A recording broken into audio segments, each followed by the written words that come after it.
Yeah, it's Chris in the booth. The moon verse on the move. Lock and tune and vibe up. Hello guys, Sunday ngayon, market day. Pumunta kami ngayon ng Tagbilaran Public Market para mamalengke. Ang pamamalengke namin is gulay lang. Pero hindi yun yung talagang content ng video natin. Pupunta kami ngayon sa isang cafe doon sa Panglao kung saan kami bumibili ng tinapay namin for the whole week. Ang tinapay na bibili namin is sourdough bread at saka rye sourdough bread. So, wala kasing mabibili nun dito sa Tagbilaran. Hindi ko pa na-discover. So, pero may nakita kami doon sa Panglao. From dito sa Tagbilaran Public Market hanggang doon sa cafe, sila pa lang yung nakikita namin na merong tindang sourdough bread.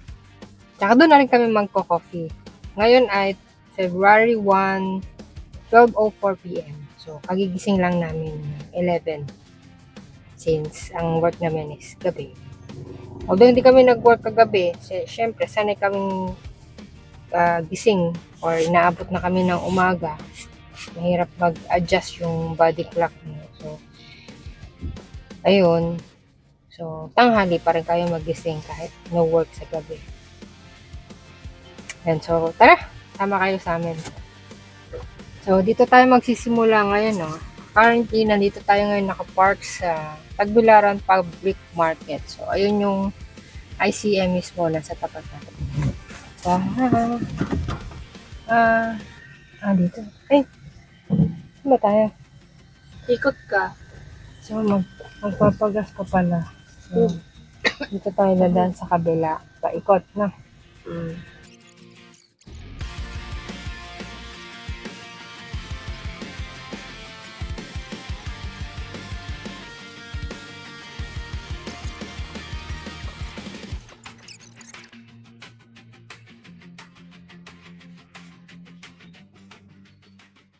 Why it's blinking?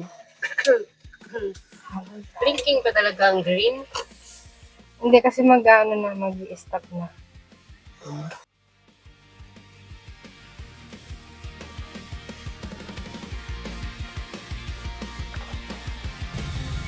POV ko. POV mo naman yun. POV ni please. POV ng sasakyan.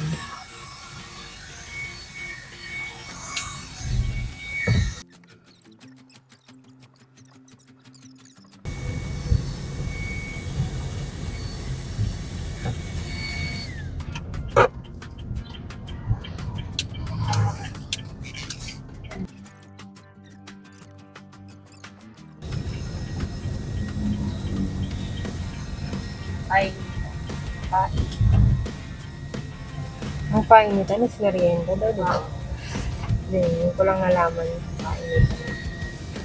Dito tayo sa Borja Bridge ng Municipality of Taos. Wala. ay, kailangan ko pala mag-withdraw.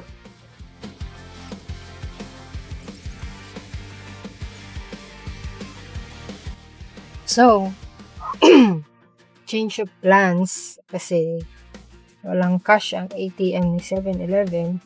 So, pupunta muna tayo ng Alona para mag-withdraw sa bangko. Diba ang layo? Alona, it is RCBC Bank.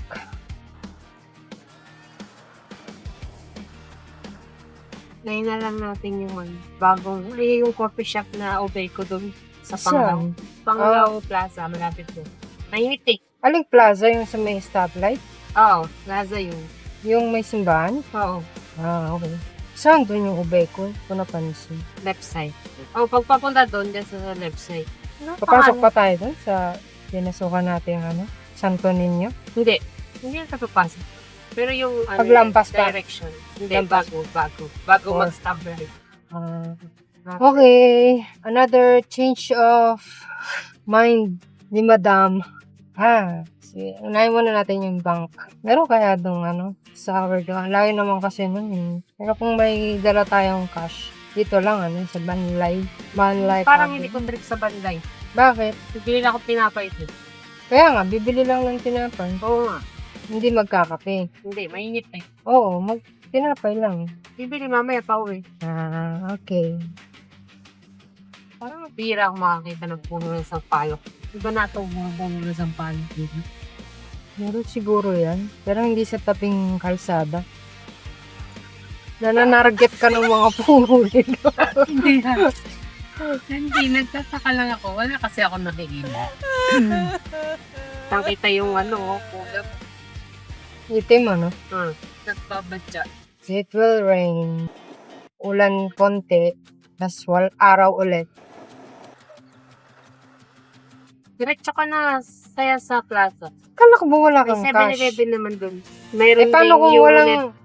Paano kung wala na namang laman? Di saka tayo pumunta ng Alona. O di ikot-ikot pa, pabalik-balik pa. Di, sanayin na natin. Sunod-sunurin na natin. Para pag wala yung bank, meron ka pang sunod na option. Doon mismo sa pupuntahan. Hindi pa balik, tas babalik ulit. Ito na pala tayo kakalaman. Bago ka ng bago. Hindi pa yung driver mo. Hintik na naman ako lalampas.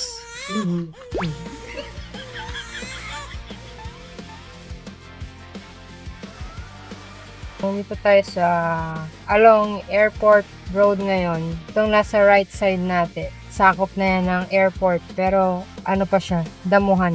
Wala pang runway dyan. Ano kayang future plans nila dyan? Bro, may runway yun. May ilaw. Meron. May runway. Sa gitna. Wow, siya natin. Nakikita ka ba niya? Sige na. Diretso. Nauna siya sa intercept. Wow, siya. Happy birthday. 18th birthday. Ito yung nasa right side natin ay airport runway. Ayan, runway siyang nakikita ko. Yung buko sa gitna, pwedeng kunin yan. Mamimitik ka talaga ng mga puno. Kasi yung top bearing, tapos coconut pa siya. Nasa gitna ng daan. Pwede siguro. Susunod, magdala kang panungkit ha. Mababa pa naman yung iba. Hindi mo abot yan ng nakatayo. Matamis yan. Kailangan pa rin yan ng Hindi, yung banda dun. Ayan. Wala naman nakalagay na di ba? Bawal. No kumuha. peeking. So, ito yung entrance ng Bohol Panglao International Airport. Ito, sa right side.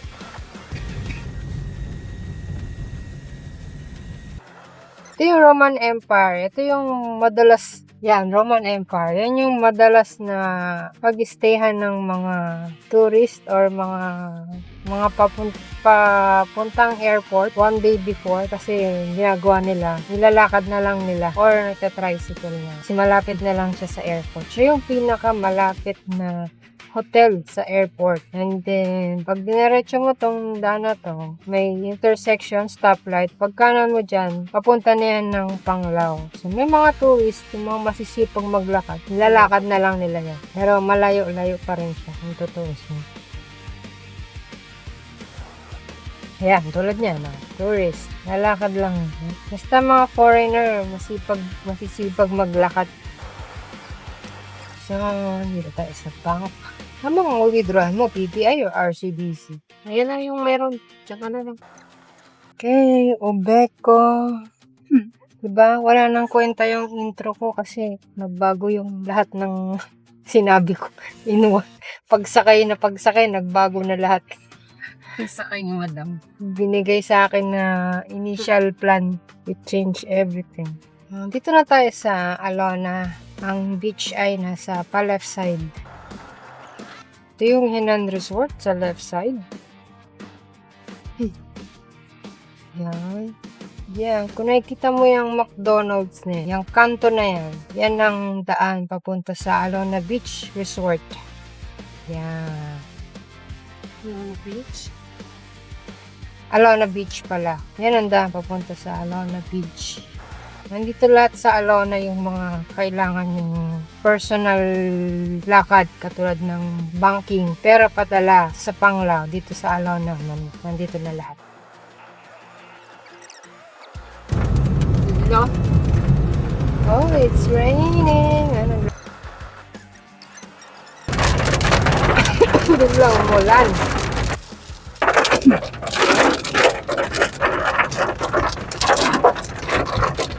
Lalaki ng patak. Saglit lang to. Tingnan mo naman ang itsura ng ulat.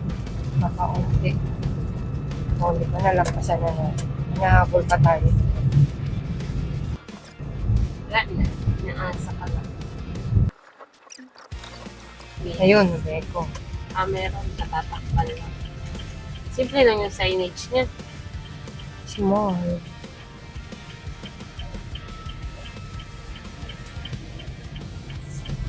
Paparking natin.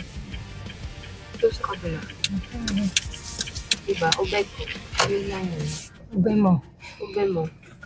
Hindi. Ubay ko. Ubay mo. Dito na kami sa ubay mo. Ubay niya. Ubay ko. Tingnan natin ano meron sa loob. So, dito na tayo sa Ubeko. Tingnan natin anong meron dito. Ooh. Oh, ang daming tao, guys. Anong gagawin natin dito? Coffee lang?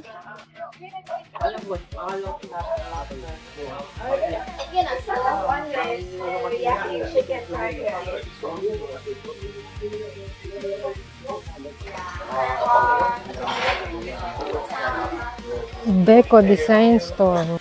Dito na kami, guys. Ang mahal pala ng pagkain dito. Balak namin magkape lang. Kaya napakain tuloy kami ng di oras. Mahal ng pasta, guys. 400. Ang laki pala nito. Kaya naman pala napakamahal. Kasi ang laki-laki naman pala. Design store. Beko Design store. Yes.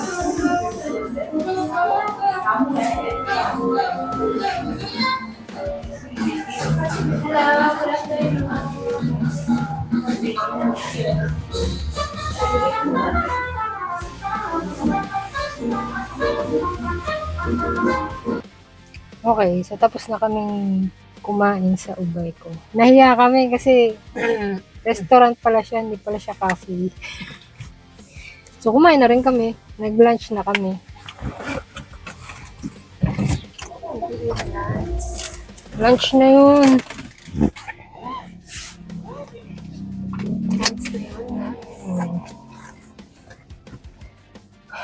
Pa-aircon ba tayo? So, punta na kami sa Banlay Cafe. Bibili na kami ng bread.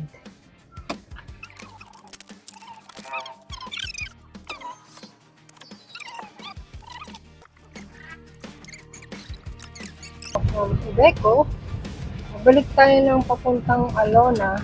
Then, kakanan tayo sa mga intersection.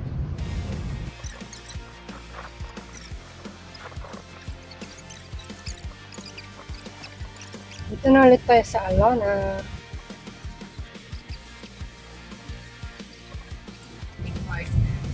Dito tayo kanan. Ayan.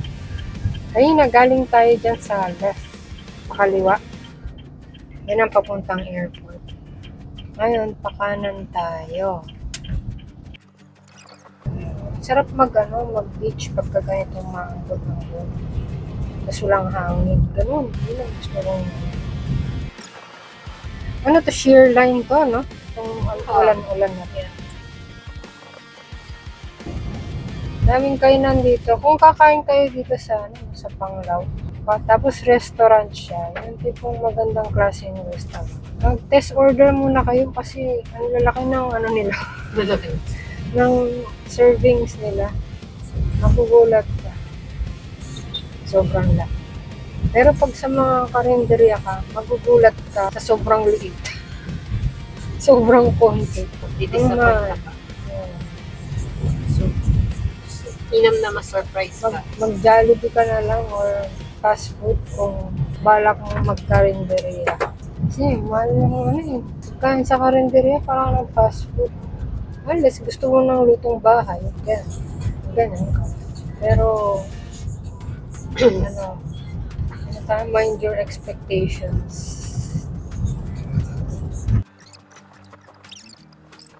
Pagkatapos niyan, daan tayo Ay, saksak mo pala. Dumalu Beach. Para next Ano time yun? doon tayo. Hindi ko alam, hahanapin ko pa sa...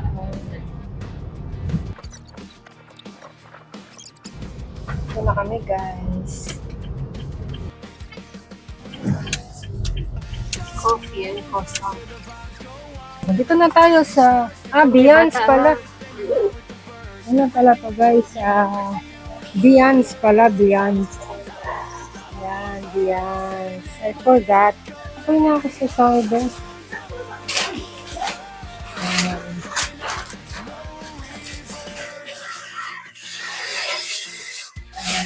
Nakakabili mo. Shoulder. Diyan may cake rin sila. Yan. Yan. Dark velvet. Ito na yun, 1,000 ka.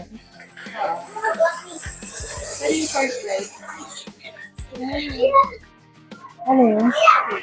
Strawberry croissant? See. So, ito yung Tableya Boston Cake. Wait for me. This is our Sarap first time, daw. huh? Sabi ng diabetic. Ay, super diabetic. Pero hindi siya, hindi siya pang diabetic.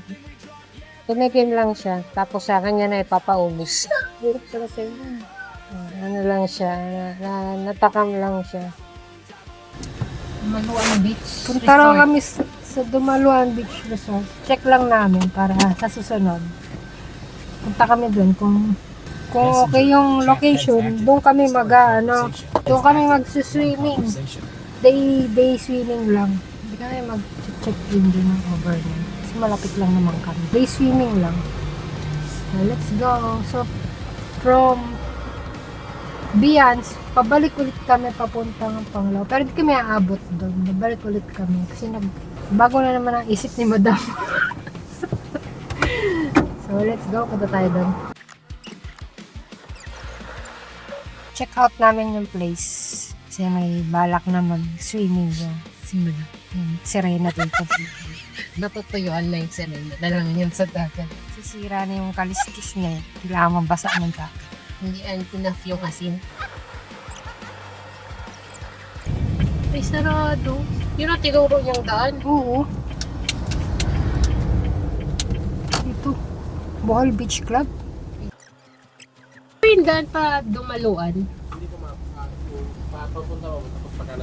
Okay. Dito, mali Yes. yung aming Mali ang mapa.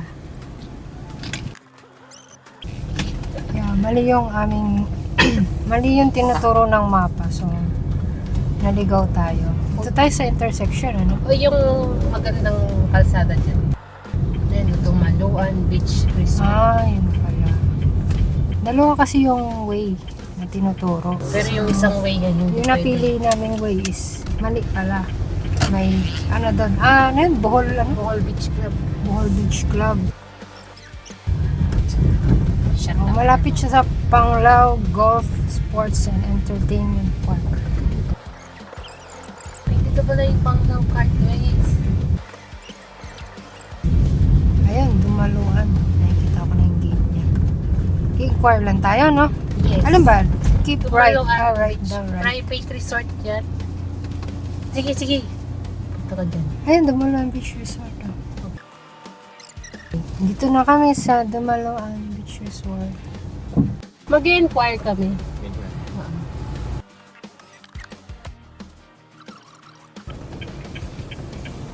Okay, so dito na kami sa Dumaluan Beach Resort. Pero hindi ako pwede sumama para i-check yung beach. 5 minutes lang. So naka-temporary parking lang ako dito kasi inquire lang kami and then check the place and then naalis na kami. Then babalik na lang kami pagka ready na kami mag-swim. So dito sa Dumaluan Beach Resort, pwede ka dito mag-day swimming lang. Hindi mo na kailangan mag-check-in. So babad ka lang para makapag-swimming, then cottage, picnic kung gusto mo, kain dito man. Yun lang. Pero kung gusto mo mag-check-in, meron din naman silang mga rooms dito. Okay, so ano yung nakalap mong information? May 400 deposit, 600 yung Hayahay package. Tapos, mainit. Maraming tao. Oo. At mababaw ang tubig. Ay, hapon na kasi. Mababaw ang tubig. Paano klaseng mababaw? Kahit hindi low tide, mababaw? Hindi ko alam. Low tide na, di ba? Hapon ng low tide dito sa ano? Yun, tapos may parking kina 100. Consumable daw yun. Pero babalik tayo dito. I like the place. So, pabalik na kami ng ICM. So, doon talaga yung way natin pa ICM. Kasi doon malapit yung aming apartment. May coffee shop sila doon sa loob. May restaurant sila. Kaya bawal. Pag hindi ka naka-cottage. Bawal magdala ng food. Pag hindi naka-cottage, Wala rin corkage. hindi niya alam. Hindi niya alam ano yung corkage. Hindi ko rin alam mo yung corkage. So sabi niya, doon kayo bibili sa sa restaurant. So, no bringing in foods. Pwede ang foods daw kapag kukuha ka ng cottage nga, yung open cottage. Hindi ka dalawa lang naman tayo. Magkano yung open 20 bucks. cottage? Yung Magkano cottage. yung open teka. cottage? Open cottage 1.5, 20 bucks. Open cottage, dalawa lang tayo. Tapos entrance na 50.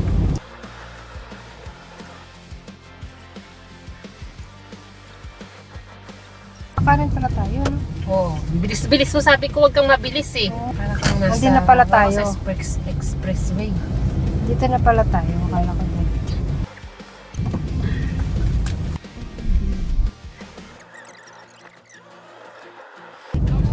Dito na tayo ulit sa Borja. Borja Bridge.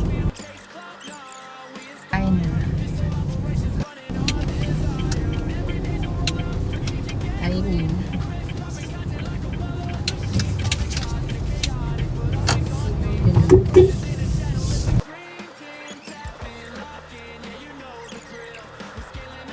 Petron ka na. So wala, magkano ka na. Full tank na tayo. Piso ang dagdag na tayo lalabas bukas. Okay, pa-full tank na kami. Okay, so tapos na tayo magpa-full tank.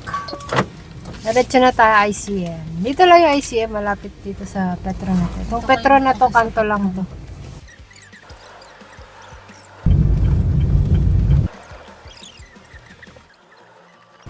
Dito lang tayo sa ICM. So, ito guys, dito na kami sa loob ng grocery. Dito sa ICM.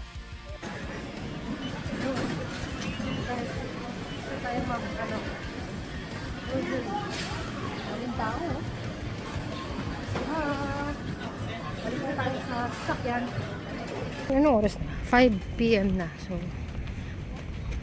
5 hours na tayo nasa labas. Hey, we're back. Sawi na tayo. Okay.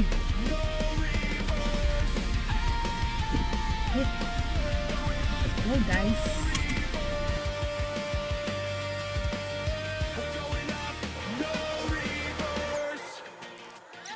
Bye guys! Hanggang dito na lang.